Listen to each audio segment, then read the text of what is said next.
Firstly, congratulations on Cherrybomb. What are you most proud of about the finished product?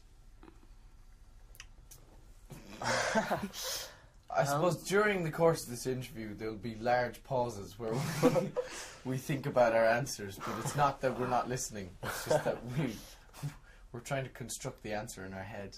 Yeah, it was a long time ago, wasn't it? Yeah, it's been like 2 years. We're supposed to remember stuff. What was the question again? Do you want to go for a drink? What are you most proud of about the finished product? Oh yes. Well, I must say I'm very proud of the film as a whole. You know, from the whole experience. I think everybody's performances were outstanding, and honest to God, and altogether, it's just it's a lovely thing to be part of. I'm very proud. Yeah, I'd say pretty much exactly the same. Yeah. Yeah, it's just a really cool film, really. Yeah, I think it's exactly. It's a cool, fast-paced film that's going to see the world now. You know, and that's quite proud of that as well. You know. Mm. And do you two bond? Is this a friendship for life? Is this drinks offset once the cameras have stopped rolling, as well as on set? I'm very temperamental in my nature. Yeah, well, you know, over the course of the film. Yeah, I mean, when we were filming, it was kind of every night, wasn't it? We would. Yeah. And I think that really helped with the kind of dynamic between all the kind of because it was quite a close friendship in the film, and it was good that we could kind of replicate that. Because I suppose we neither of us from Belfast, and when I suppose when you get together on a job, you have to stick together because they're the people you have in your life, and so yeah, we become really, really close, and it's an incestuous working environment because everybody's just in each other's faces all day long, for 14 hours a day, for 4 weeks, whatever, 4 weeks on this, and yeah, you become very close just by the nature of it. Mm. And did life imitate art, and was there any method acting with drinking or anything like that? Life imitated art, absolutely. And art imitated life, whichever one you want to go in order. Yeah, we were out boozing quite a bit in Belfast. And I blame people from Belfast. Yeah. Because they know all the pubs. Exactly, yeah, we'd never been there before, we were in a new country, and it was them really. But it was good fun, and as I say, it kind of helped the bonding as well. Yeah. Did you have to do like 30 takes the next day when you were hungover and stuff? It's, you were pretty well for that. Yeah, I was,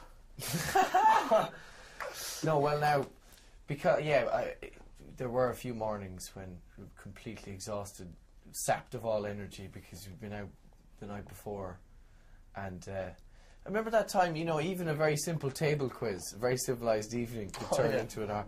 I'll say one thing, James Nesbitt is an adjudicator. He's an encourager of the partying. And so he's an older actor. He should be a finer example, but he's not. Yeah, he's a bad influence, Jimmy. And if you're watching this, had some good times. There's obviously a huge pressure for girls, but you both did topless scenes in the film. I was wondering if there's a body image pressure for boys as well.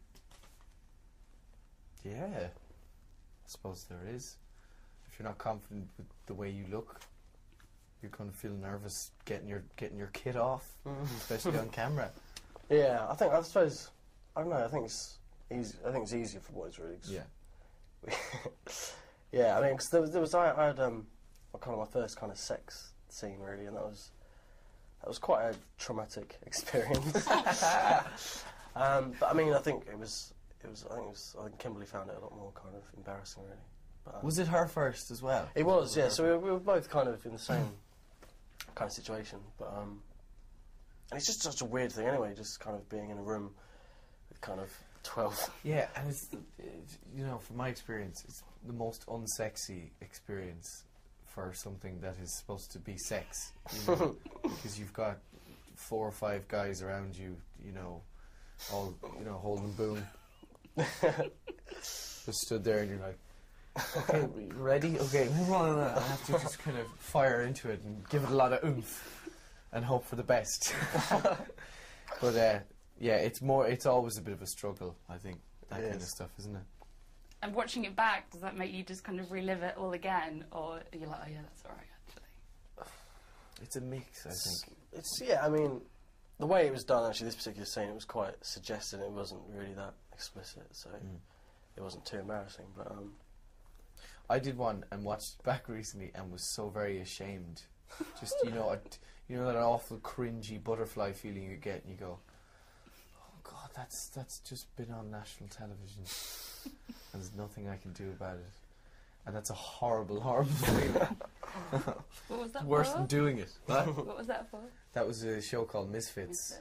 Yeah. Moving on. There are a few tender exchanges between you two in the film that often lead the audience down the path, will they, won't they do this threesome? If one had been written into the script, or a same-sex kiss, would you have been comfortable doing so? there is actually a moment in the film, I think it's in amongst all the party, and we do look like we're about to kiss. Yeah. So this morning, look, Yeah. I like that. And I suppose to answer the question, no, you wouldn't be comfortable, because it's never comfortable, I suppose, doing that stuff. It's more of an enduring effort.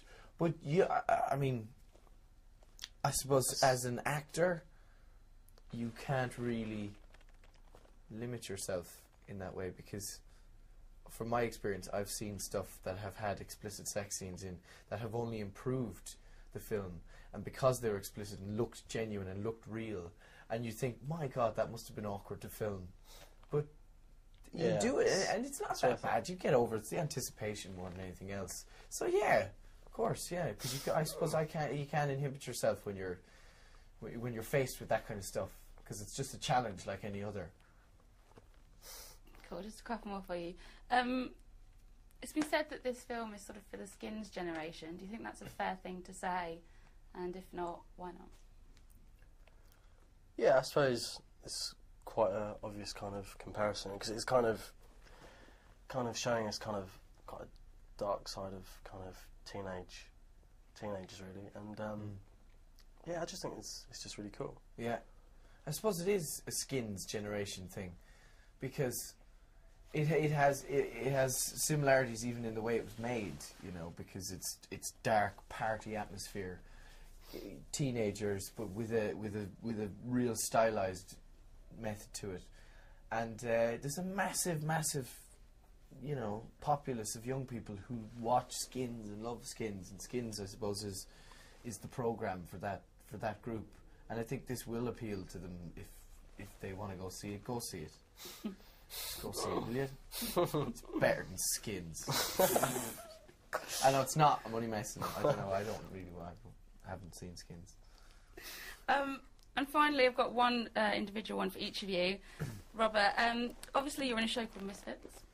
Yeah. Do you think actors need to be a little bit of a misfit themselves to get noticed and excel in this industry? I think as a person, as a character or whatever, it is good to probably have an air of misfit about you. Not misfit in the sense that you're going around breaking the law or getting pissed and going to an audition, but just in the sense that you're